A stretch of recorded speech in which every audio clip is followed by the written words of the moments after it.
اس حدیث میں ایک بات یہ آئی کہ تاکہ آپ پہلے ہو جائیں اور آپ کے بعد یہود و نصارہ ہو جائیں. کیا مطلب ہے اس کا؟ آئیے اس کو بھی دیکھتے ہیں. اللہ کے رسول صلی اللہ علیہ وسلم فرماتے ہیں نحن الآخرون السابقون یوم القیامہ. نحن الآخرون السابقون یوم القیامہ. ہم قیامت کے دن آخری پہلے ہوں گے. آپ جملے پہ غور کریں. نحن الآخرون، ہم آخری ہوں گے، لیکن کیسے؟ السابقون، پہلے، سبقت لے جانے والے، سبقت لے جانے والے. کیسے؟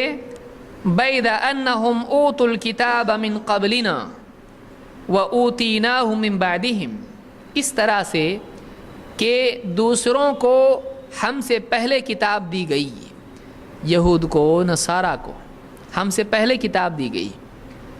وَأُوتِينَاهُ مِن بَعْدِهِمْ، اور ہم کو کتاب ان کے بعد ملی، ہم کو کتاب ان کے بعد ملی.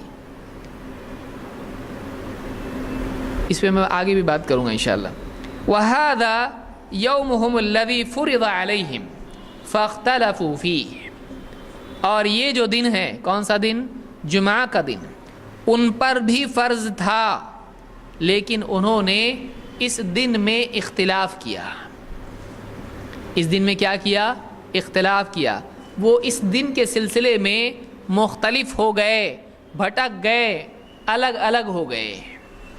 فَهَدَانَ اللَّهُ لَهُ، تو اللہ نے ہم کو اس دن کی طرف رہبری دے دی کہ واقعی وہ کون سا دن ہے جس کو بطور عید ہر ہفتے منانا چاہیے، جس میں خصوصاً اللہ کی عبادت کرنا چاہیے. تو وہ لوگ اختلاف میں پڑ گئے اور وہ غلط نکل گئے، کیونکہ اختلاف کا نتیجہ گمراہی ہوتا ہے. اختلاف کا نتیجہ کیا ہوتا ہے؟ گمراہی. حق سے اختلاف گمراہی ہے. تو ان کو بھی پیش کیا گیا، لیکن کیوں، کیا، ایسا ویسا، یوں کرتے کرتے، اختلاف کرتے کرتے، بڑھتے بڑھتے اختلاف کہاں تک بڑھ گیا کہ وہ کس چیز سے محروم ہو گئے؟ جمعہ کے دن سے محروم ہو گئے. اور اللہ تعالیٰ نے ہم کو ہدایت دے دی. فَهَدَانَ اللَّهُ لَهُ فَهُمْ لَنَا فِيهِ تَبَعٌ. تو اب وہ ہمارے بعد ہو گئے، وہ ہمارے پیچھے ہو گئے. فَالْيَهُودُ غَدًا وَالنَّصَارَى بَعْدَ غَدٍ. تو یہود کب ہو گئے؟ ہمارے بعد، اور نصارہ اس کے بعد. یعنی ہم ہو گئے جمعہ کو اور یہود ہو گئے سنیچر کو، سبت، اور عیسائی کب ہو گئے؟ Sunday to Sunday. ان کا چرچ میں کب ہوتا ہے؟ سنڈے. تو یہود سنیچر کو ہو گئے اور نصارہ اتوار کے دن، سنڈے کے دن ہو گئے.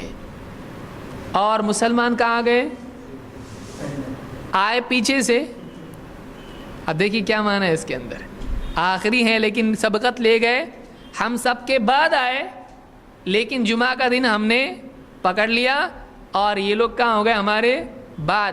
تو عید، دیکھیے قیامت کا دن جو ہے ایمان والوں کے لیے عید کا دن بن جائے گا. صرف وہ جمع ہونے کے اعتبار سے نہیں ہے، وہ جنت میں بھی جمع ہونے کے اعتبار سے. سارے نیک بندے قیامت کے دن جمع ہوں گے کہ نہیں جنت میں؟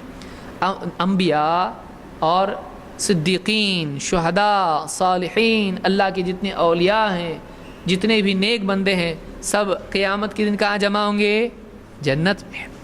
تو یہ جو جمع ہونے کا معاملہ ہے، یہود سنیچر کو چلے گئے اور عیسائی اتوار کو چلے گئے. اور اصل جمع ہونے کا دن کون سا ہے؟ اصل عید کا دن کون سا ہے؟ تو عید کا دن کس کو مل گیا؟ قیامت کا دن بھی کون سا ہے؟ جمعہ. تو اس دن کو ہم کو اللہ تعالیٰ نے توفیق دے دی، رہبری دے دی. تو جمعہ کا دن ہم کو مل گیا. تو پیچھے سے آگے دن کس کو ملا؟ ہم کو. تو اسی طرح سے قیامت کے دن بھی ہوگا کہ بعد میں کون آیا؟ یہ امت. لیکن پہلے جنت میں کون جائے گی؟ یہ امت. سمجھ میں آ رہی بات؟ کہ سب سے پہلے جنت جو ہے اس کا دروازہ کون کھلوائے گا؟ محمد الرسول اللہ صلی اللہ علیہ وسلم. تو آپ آئے سب کے بعد، لیکن جائیں گے سب سے پہلے اندر. کون؟ جنت میں محمد عربی صلی اللہ علیہ وسلم. یہ آپ کی فضیلت ہے اور یہ اس امت کی فضیلت ہے کہ اللہ تعالیٰ نے جمعہ کا دن اگر نصیب کیا اور اس کی رہبری دی اور گمراہ ہونے بھٹکنے سے بچایا تو اس امت کو، تو ہم کو جمعہ ملا، ان کو جمعہ نہیں ملا۔ اصل دن تھا جمعہ، انہوں نے کیا کیا، اختلاف کیا تو جمعہ کھو دیا، اور سنیچر کو ان لوگوں نے پکڑ لیا اور اتوار کو انہوں نے پکڑ لیا۔ اصل دن کون سا تھا؟ جمعہ کا دن۔ تو یہ بخاری اور مسلم کی حدیث ہے۔ اس سے معلوم یہ ہوتا ہے کہ امت مسلمہ کی ایک بڑی فضیلت ہے، اور وہ یہ کہ پیچھے سے پہلا دن ان کو ملا، ویسے ہی آخرت میں بھی پیچھے سے آ کے یہ جنت میں سبقات لے جائیں گے۔